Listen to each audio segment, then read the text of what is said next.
اب تو یہ نہیں کہانی مجھے سنا رہا ہے۔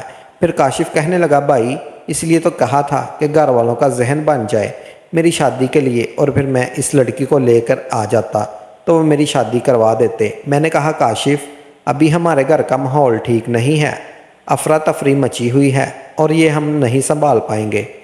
تم پہلے خود آ جا، یہاں آ کے بیٹھ کے بات کرتے ہیں اور اس معاملے میں ہم بعد میں دیکھیں گے۔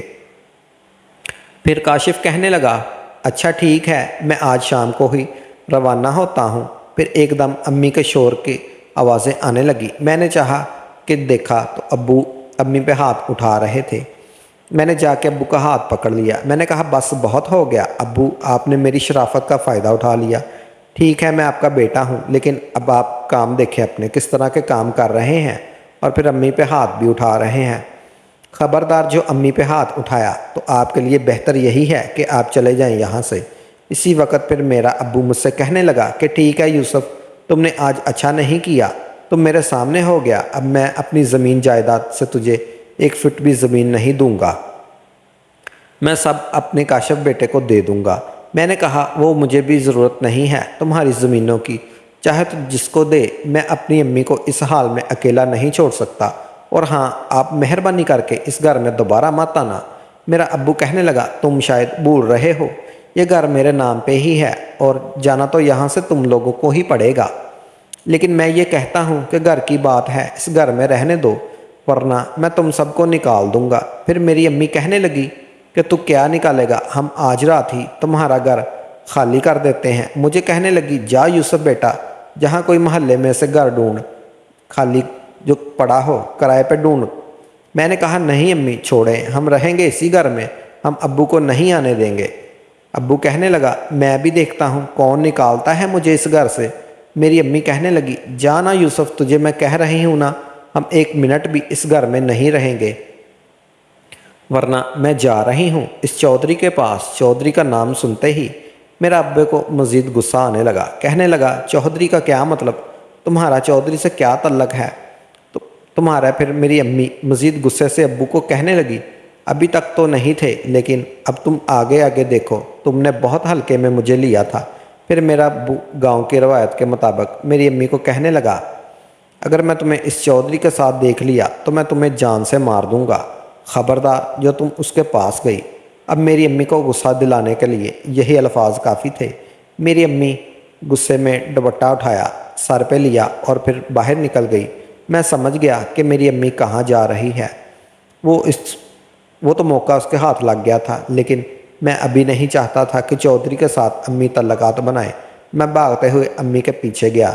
میں نے کہا امی رکیں رکیں، آپ گھر جائیں، میں گھر ڈھونڈ کے آتا ہوں۔ میری امی کہنے لگی اس وقت تو کھڑا رہا جب میں تجھے بولتی رہی، اب تو جا، میں خود ہی ڈھونڈ لوں گی، میں اور اپنی بیٹیوں کو لے کر یہاں سے چلی جاؤں گی۔ میں نے کہا امی آپ کے ساتھ ہوں، آپ پریشان نہ ہو، آپ گھر جائیں، میں ہی گھر ڈھونڈ کے لاتا ہوں اور شام کو سامان اٹھا لیں گے۔ کافی اصرار کے بعد میری امی مان گئی اور وہ واپس گھر آئی۔ میں آیا تو میں نے دکان میری کھلی ہوئی تھی۔ میں نے کہا چھوٹے آج تو دکان پہ بیٹھا رہا، میں آج ذرا بیزی ہوں۔ میں نے ایک دوست کو فون کیا، میں نے کہا یار کوئی گھر خالی ہے گاؤں میں یا کرائے پہ، ایسا ہی مل جائے۔ پھر وہ میرا دوست مجھ سے کہنے لگا تم کیوں پوچھ رہے ہو؟ پھر میں نے اس سے بتایا کہ یار اس طرح امی اور ابو کا جھگڑا ہو گیا ہے اور ابو کہہ رہے ہیں کہ تم لوگ گھر خالی کر دو۔ پھر میرا دوست سمجھانے لگا، کہنے لگا یوسف کوئی بات نہیں، یہ تو عام سی بات ہے، گھر خالی کرنے کی کیا ضرورت ہے؟ میں نے کہا یار تو مجھے سبق مت سکھا، یہ بتا گھر ملے گا یا نہیں؟ اس نے کہا ڈھونڈنے کی ضرورت ہے، میرے چاچو ویسے بھی فیملی کے ساتھ کراچی شفٹ ہو گئے ہیں، میرے چاچو کا گھر خالی پڑا ہوا ہے، کہے تو میں تجھے اس کی چابی دے دوں۔ میں نے کہا ہاں لے کر، وہ گھر ویسے بھی میری دکان کے نزدیک ہی تھا۔ اچھا تو وہ دوست آیا چابی لے کے اور میں پھر گھر آیا۔ میں نے کہا امی چلیں آپ اپنا سامان پیک کریں، ہم آج نئے گھر میں چل رہے ہیں۔ اور پھر مونچھوں کو تاؤ دے کر میرا ابو بیٹھا رہا، اس نے ہمیں منع نہیں کیا کہ گھر کیوں ڈھونڈ رہے ہو، اور پھر میں اپنی تینوں بہنوں کو لے کر اس نے گھر میں آ گیا۔ میری خالہ رہتی تھی، میری امی نے کہا میری بہن کو فون ملا دو، میں اس سے بھی بتا دوں۔ پھر میں نے اپنی خالہ کا نمبر ملا دیا۔ میری امی نے ان کو ساری کہانی بتائی اور میری خالہ کے بیٹے کو کہا آؤ سامان اٹھاؤ یوسف کے ساتھ۔ میں نے کہا امی اس کو کیوں بلا رہی ہیں؟ کاشف آج شام کو بیٹھ جائے گا اور صبح آ جائے گا، سامان ہم صبح اٹھا لیں گے۔ پھر میری امی کہنے لگی کیا ہم سوئیں گے مٹی پہ؟ کھائیں گے کیا؟ کوئی برتن نہیں ہے، کوئی بسترا وغیرہ نہیں؟ یہ تو ضروری ہے۔ میں نے کہا آج رات ہم خالد سے مانگ لیتے ہیں اور کل ہم اپنا سامان وہاں سے اٹھا لیں گے۔ اور پھر ہم نے یہی کیا۔ میرا کزن آیا، ہم نے اس گھر سے 3-4 پائیاں اٹھائی، بسترے اٹھائے اور ضروری برتن بھی اٹھا لیے، اور یہ کام کرتے کرتے شام بھی ہو گئی۔ میری خالہ بھی شام کو ہمارے گھر آ گئی۔ نئے گھر میں میری امی کو کہنے لگی کھانا مت بنانا، کھانا میں بنا کے لاؤں گی، تمہارے لیے میری بیٹی کھانا بنا رہی ہے۔ میری خالہ کی ایک بیٹی تھی اور ایک ہی بیٹا تھا۔ پھر میں نے کہا چلو شکر ہے کھانے کا تو ہو گیا، ورنہ کہاں سیٹنگ کرتے پھرتے۔ پھر خالہ امی کو سمجھانے لگی ہم تو تجھے شروع سے ہی کہتے تھے اس بندے سے طلاق لے لے، تو ہی چمڑی ہوئی تھی اس بندے کو، اب بھگت لیا۔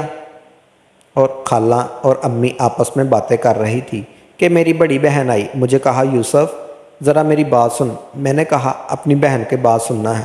اس نے کہا ویسے اچھا ہی ہوا، ابو نے ویسے بھی ہمارے لیے کیا ہی کیا ہے، اب میری بھی شادی اس پٹھان سے کروا دے، ورنہ میں بھی اسے دھکے نہ دے۔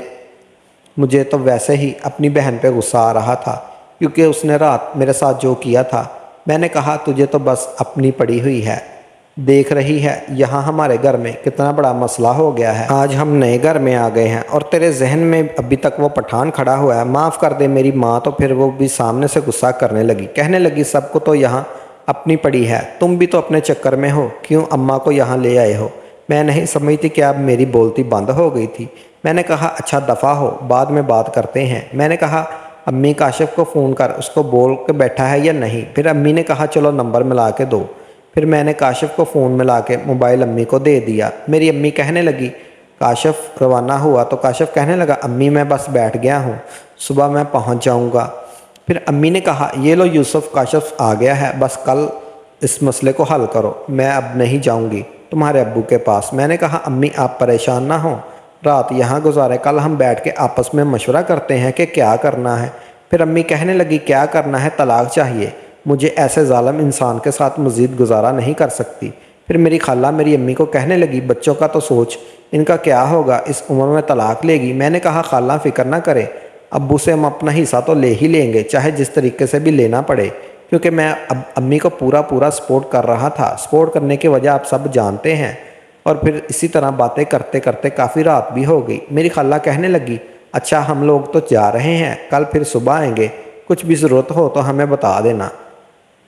میں نے کہا شکر ہے یہ تو جان چھوڑے۔ اب ہم رات سونے کی جگہ ڈیسائیڈ کرنے لگے کہ کون کہاں سوئے گا۔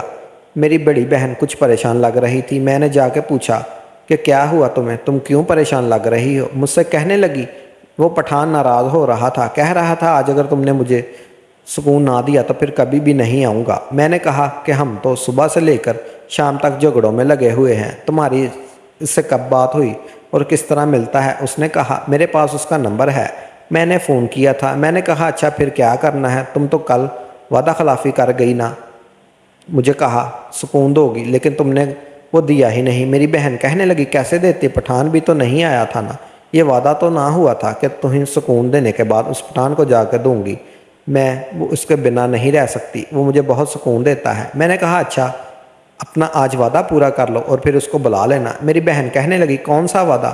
میں نے کہا آج ویسے بھی نہیں جگہ ہے تو میں باہر سوتا ہوں، امی والے کمرے میں سو رہے ہیں، تم باہر آ جانا، رات کو مجھے مل لینا، تھوڑی دیر ہم سکون لیں گے اور پھر اس کو بلا لینا اور پھر واش روم میں یا کہیں بھی چلی جانا۔ پھر وہ کہنے لگی چلو ٹھیک ہے، میں اس سے بھی فون کر کے بتا دیتی ہوں، رات کو 2 بجے وہ آ جائے گا۔ میں نے کہا لیکن میری یہ شرط پہلے مجھے سکون دینا، بعد میں اسے ورنہ نہیں کرنے دوں گا۔ اب میری بہن مجبور ہو چکی تھی، اس کے پاس کوئی دوسرا راستہ نہیں تھا تو اس لیے وہ مان گئی۔ میں تو امی والی اپنی جگہ بنا سونے کی تیاری کر رہے تھے۔ میں نے کہا امی نئی جگہ ہے اس لیے میری چارپائی باہر صحن میں ڈال دو، میں باہر سوؤں گا۔ عائشہ، سلمہ اور میری امی، میری بڑی بہن سارے ایک کمرے میں سو گئے، میں باہر سو گیا۔ رات کے تقریباً 1 بجے تھکان کی وجہ سے میری آنکھ لگ گئی اور پھر میری بہن نے مجھے ہاتھ لا کے اٹھایا